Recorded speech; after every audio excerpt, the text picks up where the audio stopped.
हरिओम। वैदिक गणित हम पढ़ रहे थे, इसमें बीज गणित में वैदिक गणित का प्रयोग सूत्र शून्य साम्य समुच्चय। शून्य साम्य समुच्चय कितने अनुप्रयोग है कल मैंने बताया था, 6 अनुप्रयोग। कितने हैं? 6 अनुप्रयोग है। उसमें से हमने 2 कर दिए थे। तीसरा अनुप्रयोग देखेंगे सीधा, यदि समीकरण में किसी समीकरण में दोनों भिन्नों के अंश समान हो, समीकरण की 2 भिन्न हो और दोनों भिन्नों के अंश क्या हो? समान हो, तो हरों के योग के बराबर शून्य रखने पर चर राशि का मान प्राप्त होता है। कुल मिला के समीकरण की एक तरफ दो भिन्न होनी चाहिए, समीकरण के एक पक्ष में 2 भिन्न होनी चाहिए, बराबर 0 हो और दोनों अंश क्या हो? समान हो, तो हरों के योग के बराबर 0 रखेंगे। एक एग्जांपल लेके इसको समझने की कोशिश करते हैं। जैसे 1/x + 5 प्लस 1/x - 3 हो गया बराबर 0। यहां पे क्या है? दोनों अंश समान है, अंश समान हो, अंश समान हो, 2 भिन्न है, इधर दोनों के अंश समान है, 1 हो, mm हो, pp हो, 5 हो, 7 हो, 13, दोनों समान अंश होना चाहिए, कोई भी हो। तो क्या करेंगे? हरों का योग, हर भाई भिन्न का अंश और हर तो समझते हो, ये अंश और ये हर है, हरों का योग किसके बराबर रखेंगे? 0 के बराबर। यहां पर x + 5 प्लस x और ये -3, हालांकि योग करना है प्लस करना, लेकिन माइनस कह रहे हो, माइनस बराबर क्या रखेंगे? 0 रखेंगे। सूत्र का नाम ही है शून्य साम्य समुच्चय, समुच्चय के सामने 0 रखना। इसको हल करेंगे तो x का मान आ जाएगा, जोड़िए x और x 2x, 5 में 3 घटाइए प्लस के 2 बराबर 0, पक्षांतर कीजिए 2x बराबर -2, आगे यह लगाइए, यहाँ x बराबर -2/2, 2 गुणन है भाग में भेज दिया, 2 में 2 का भाग 1 बार, x बराबर -1, इसका आंसर हो गया -1। जब अंश समान हो हरों का योग क्या रखेंगे? 0 रखेंगे। एक आधा और लेते हैं एग्जांपल, जैसे m/x + 4 प्लस m/x + 9 बराबर 0। तो यहां मान ज्ञात करना किसका? x का। अंश समान है, m है, अंश कोई भी समान होना चाहिए, अंश समान है, यहाँ m है और यहाँ n होता तो ये सूत्र लागू नहीं होता। जो कल हमने किया था सूत्र परावर्ती योजित, उसका एक अनुप्रयोग था, वो लागू होता। यहाँ पर अंश समान है, इसलिए हरों का योग क्या कर देंगे? 0 कर देंगे। हरों के योग के बराबर शून्य रखने पर x + 4 + x + 9 बराबर 0। x और x 2x + 13 बराबर 0, 2x बराबर -13, x बराबर -13/2। अंश समान होने पर हरों के योग के बराबर 0 रखेंगे और इसको हल करेंगे तो x का मान आ जाएगा। दूसरा है चतुर्थ अनुप्रयोग। चतुर्थ अनुप्रयोग इसका शून्य साम्य समुच्चय का। बीज गणित में 2 ही सूत्र है, परावर्ती योजित और शून्य साम्य समुच्चय। परावर्ती योजित में 4 तरीकों से समीकरण हल करते हैं और इसमें 6 तरीके दिए हुए हैं पाठ्यक्रम में। यदि समीकरण के दोनों पक्षों के अंशों का योग तथा हरों का योग परस्पर समान हो अथवा एक निश्चित अनुपात में हो, तो किसी एक योग के समान शून्य रखने पर चर राशि का मान प्राप्त हो जाता है। चर राशि मतलब जो x या y आगे अज्ञात राशि, उसका मान ज्ञात करने के लिए अंश या हरों का योग करेंगे। अंशों का योग बराबर हरों का योग, इसको सरल रूप में लिखते हैं, क्या होना चाहिए? अंशों का योग किसके बराबर होना चाहिए? हरों के योग के बराबर। अंशों का योग और हरों का योग बराबर होना चाहिए, या एक निश्चित अनुपात में। निश्चित अनुपात में कैसे? जैसे मान लो अंशों का योग रहा है x + 3 और 3 के गुणांक हमारा है, हरों का योग हो रहा है x प्लस 3 और 2 के गुणांक हमारा, तो ये 3 अनुपात 2 में है, एक कॉमन है फैक्टर और दूसरा निश्चित अनुपात में है, तो भी दोनों में से एक योग के बराबर 0 रखने पर आंसर प्राप्त होगा। क्या होना चाहिए? अंशों का योग और हरों का योग बराबर। ऐसे क्वेश्चन सेलेक्ट करते हैं जिसमें अंशों का योग और हरों का योग बराबर हो।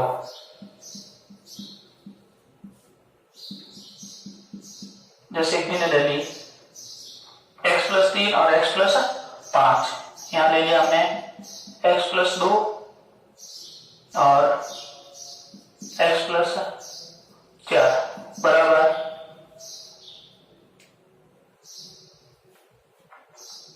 इधर लेते हैं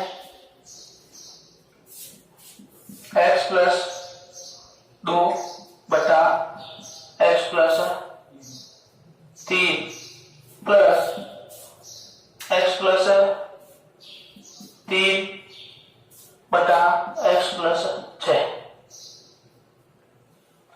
अंशों का योग बराबर हरों का, अंशों का योग कीजिए, दोनों पक्षों के अंशों का योग और हरों का योग क्या आना चाहिए? बराबर आना चाहिए।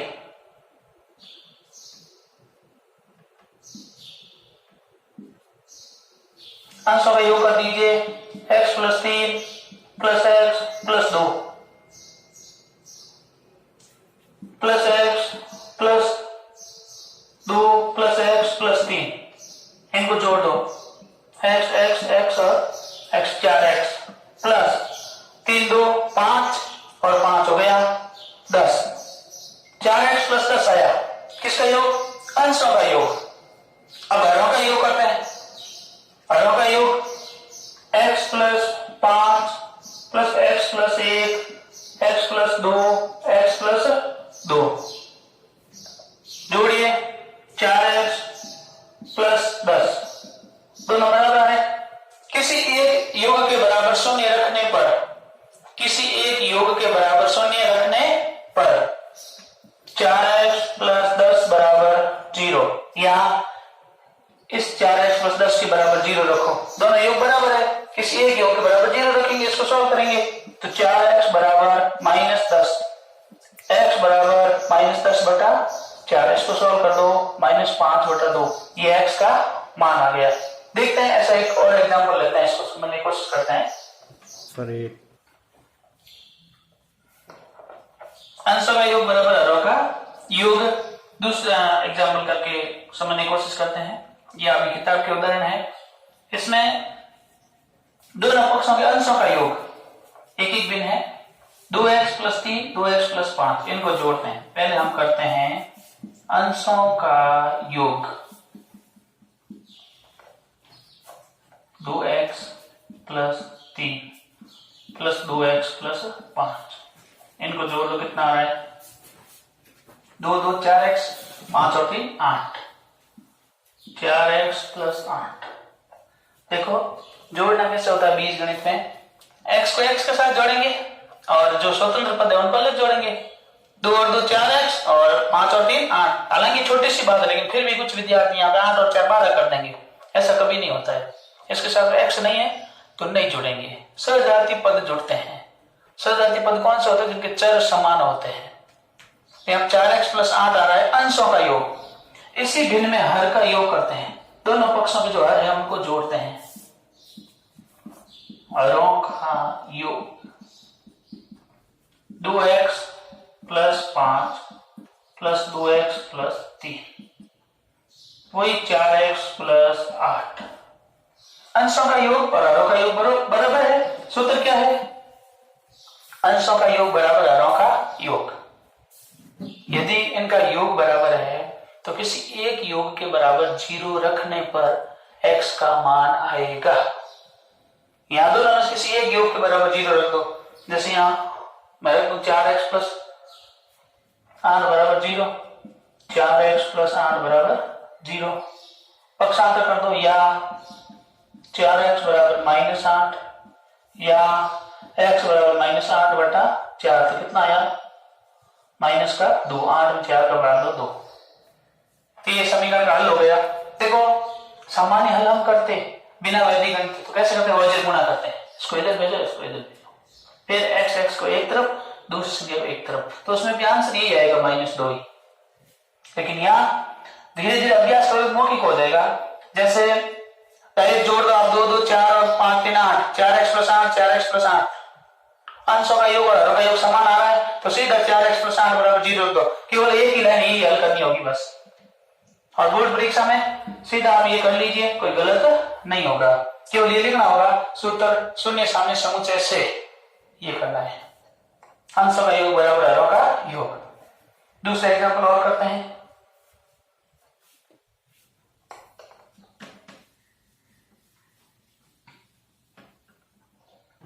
इसमें देखिए मौखिक करेंगे, ज्यादा कुछ लिखेंगे नहीं। 3 और 1 कितना हो रहा है 4, 4 और 1 5। अब इनका करते हैं 6 2 8, 7 और 3 10। अब अंशों का योग हो रहा है, देखो अंशों का योग हमने कर लिया सीधा ही, 4x + 5 हो रहा है, और हरों का योग हो रहा है 8x + 10। एक पंक्ति इसमें और जोड़ी गई है, अथवा एक निश्चित अनुपात में हो। अंशों का योग और हरों का योग बराबर भी होना चाहिए, या क्या होना चाहिए, एक निश्चित अनुपात में, निश्चित अनुपात।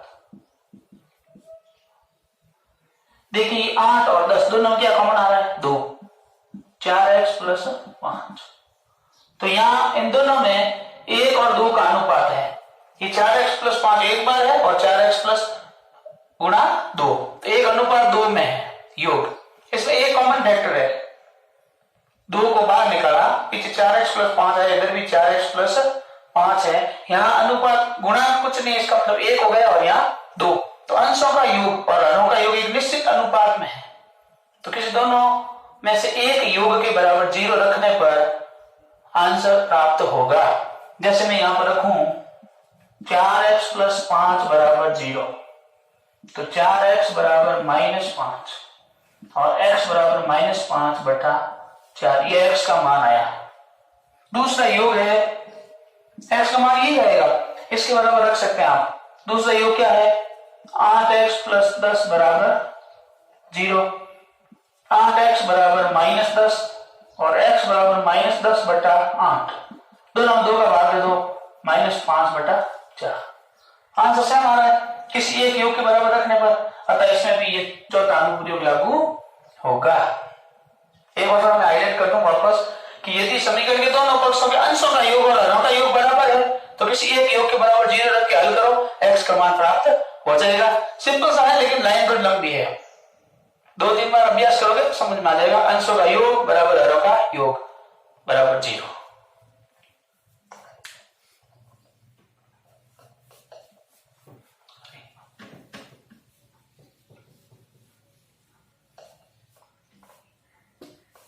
अगला अनुप्रयोग करते हैं।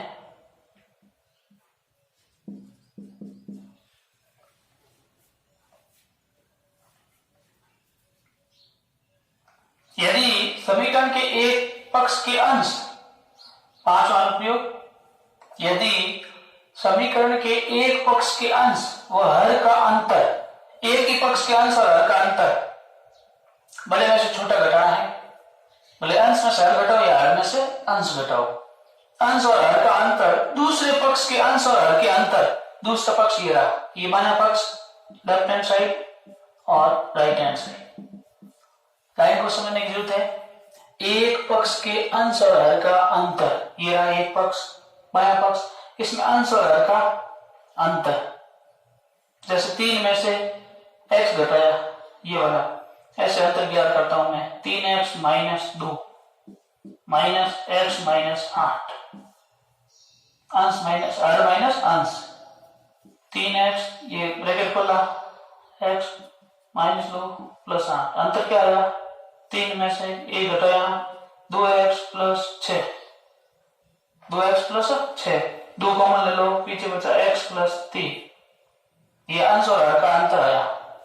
दूसरे समीकरण अंश और हर का अंतर देखते हैं, 3 में से 2 घटाओ x और 4 में से 1 घटाओ 3, आया x प्लस 3 और इधर भी x प्लस 3। एक पक्ष के अंश और हर का अंतर दूसरे पक्ष के अंश और हर के अंतर, दूसरे पक्ष में भी अंश और हर का अंतर के समान हो अथवा दोनों अंतर एक निश्चित अनुपात में हो।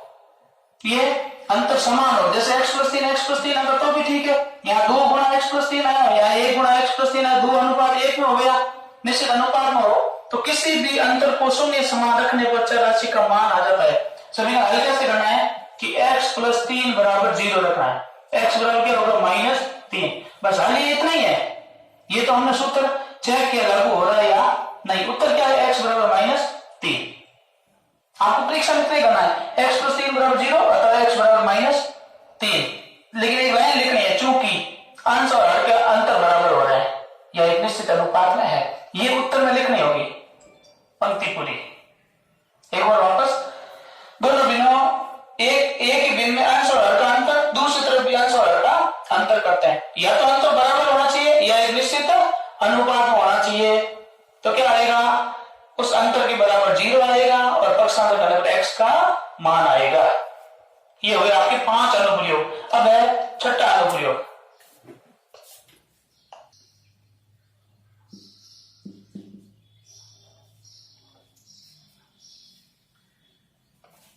अनुप्रयोग, यदि समीकरण के प्रत्येक पक्ष में 2 पद हो, प्रत्येक पक्ष में 2 पद होने चाहिए तथा दोनों पदों के अंश समान हो, अंश एक है समान हो तथा दोनों पक्षों के हरों का योग परस्पर समान हो तो योग के बराबर शून्य रखने पर चर राशि का मान प्राप्त हो जाता है।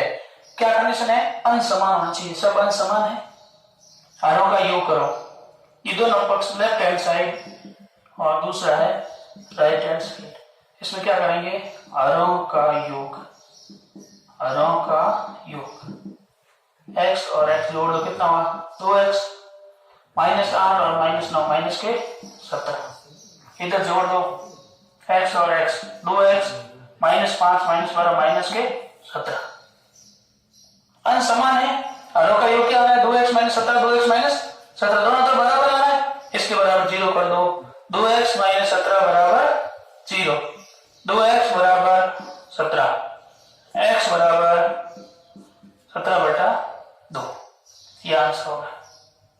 शर्त वापस समझ लो एक बार, ये आपके वैदिक गणित का लास्ट सूत्र है, षष्ठम अनुप्रयोग है, शून्य साम्य समुच्चय का है। शर्त क्या है, समीकरण के दोनों पक्षों में 2 पद हो, ये 2 पद इधर है 2 पद इधर है, दोनों के अंश समान हो, अंश समान है, हरों का योग कर दो, 2x - 17 आ रहा है, इधर भी 2x - 17 आ रहा है, किसी एक योग के बराबर 0 रख दो, 2x - 17 बराबर 0, 2x बराबर 17 और x बराबर 17/2, ये इसका आंसर होगा। वज्र गुणा करने की जरूरत नहीं है। अब इस समीकरण को यदि सामान्य तरीके से करेंगे तो पहले इसका एलसीएम लेंगे, फिर जोड़ेंगे, फिर इधर भी लसब लेके जोड़ेंगे, फिर वज्र गुणा करेंगे, फिर पक्षांतर करेंगे, लंबी प्रोसेस होगी। यहाँ सीधा सा उत्तर है 2x - 17 बराबर 0, 2x बराबर 17, x बराबर 17/2, लेकिन ये आपको याद रखना होगा। तो इस प्रकार बीज गणित में वैदिक गणित का प्रयोग जब हम करते हैं तो कुल मिलाकर 10 अनुप्रयोग हो गए, 4 हो गए सूत्र परावर्ती योजित के और 6 हो गए शून्य साम्य समुच्चय के।